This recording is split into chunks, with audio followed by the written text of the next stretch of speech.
নমস্কার, আমুদরিয়া নিউজে আপনাদের সকলকে স্বাগত। আমি ঋতু।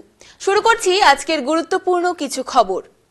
দিল্লির বিধানসভা ভোট খুব দূরে নয়, তার আগে দিল্লিতে 60 বছর ও তার চেয়ে বেশি বয়সীদের জন্য নতুন প্রকল্প ঘোষণা করলেন আম আদমি পার্টির প্রধান অরবিন্দ কেজরিওয়াল।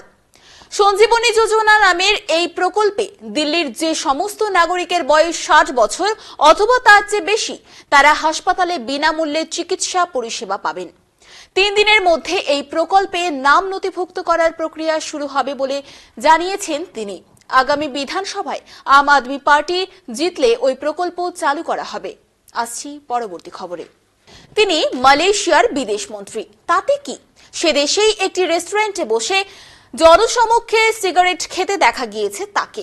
সেই ছবি ভাইরাল হয়েছে, তা নিয়ে সোশ্যাল মিডিয়ায় সমালোচনার বন্যা বইছে। বেগতিক দেখে মালয়েশিয়ার বিদেশ মন্ত্রী মোহাম্মদ হাসান ক্ষমা চেয়েছেন, দুঃখ প্রকাশও করেছেন।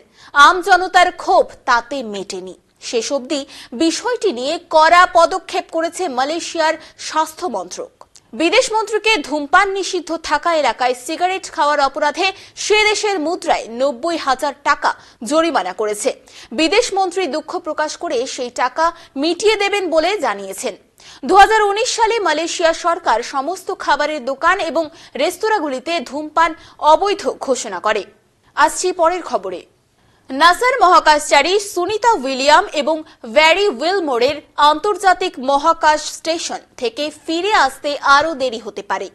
স্পেস এক্স এর সহায়তায় ফিরে আসার কথা ছিল, কিন্তু নানা কারণে তাদের মিশন বারবার বাধার মুখে পড়েছে। মহাকাশে তাদের থাকার মূলত একটি স্বল্প মেয়াদী নিয়োগের পরিকল্পনা করা হয়েছিল। নাসা সূত্রে জানানো হয়েছে এখন 2025 সালের মার্চ এপ্রিল নাগাদ তাদের ফেরানোর ব্যবস্থা হতে পারে। চলতি বছরের 5 জুন সুনিতা এবং উইলমোর মহাকাশে যান। 1 সপ্তাহ থাকার কথা ছিল তাদের। যান্ত্রিক কারণে তাদের এখনো ফেরা হয়নি। আসছি পরবর্তী খবরে। অসমের জঙ্গি সংগঠনের আলফার United Liberation Front of Asom commander Paresh বড়ুয়ার মৃত্যুদণ্ড খারিজ করে দিল বাংলাদেশের আদালত। চট্টগ্রাম অস্ত্র চোরাচালান মামলায় কুখ্যাত এই জঙ্গি নেতার ফাঁসির সাজা হয়েছিল, তা রদ করে যাবজ্জীবনের নির্দেশ দিয়েছে বাংলাদেশ হাইকোর্ট। ওই মামলায় সে দেশের প্রাক্তন স্বরাষ্ট্র প্রতিমন্ত্রী লুৎফুজ্জামান বাবর সহ 6 জন আসামিকেও বেকসুর খালাস দিয়েছে উচ্চ আদালত। 2004 সালের 1 এপ্রিল চট্টগ্রামের CUFL ঘাট থেকে আটক করা হয় অস্ত্র বোঝাই 10টি ট্রাক। সে সময়ে জঙ্গি নেতা পরেশ বড়ুয়া বাংলাদেশে আশ্রয় নেন। অভিযোগ, আলফার নাশকতার কার্যকলাপের জন্যই বিপুল পরিমাণে অস্ত্র পাচার করা হচ্ছিল। ওই মামলায় 2014 সালের 30 জানুয়ারি আলফা নেতার মৃত্যুদণ্ড হয় বাংলাদেশ আদালতে। আসছি পরবর্তী খবরে। সোশ্যাল মিডিয়ায় এক তরুণের সঙ্গে এক বৃদ্ধার প্রেম। কোনোদিন প্রেমিককেই দেখেননি, তবু তাকে বিশ্বাস করে বছরের পর বছর টাকা দিয়ে সাহায্য করেছেন। সব মিলিয়ে প্রায় 4 কোটি টাকা ধার দিয়েছেন প্রেমিককে। কখনো ব্যাংক লোন নিয়ে, আবার কখনো আত্মীয়দের থেকে ধার নিয়ে তরুণ প্রেমিককে ব্যবসায় সাহায্য করেছেন। অবশেষে বুঝতে পেরেছেন তিনি প্রতারকের পাল্লায় পড়েছেন।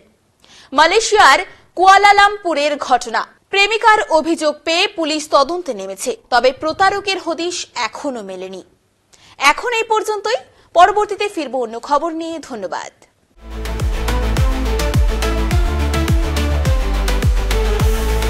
Amudoria News, Voice of the Marginal.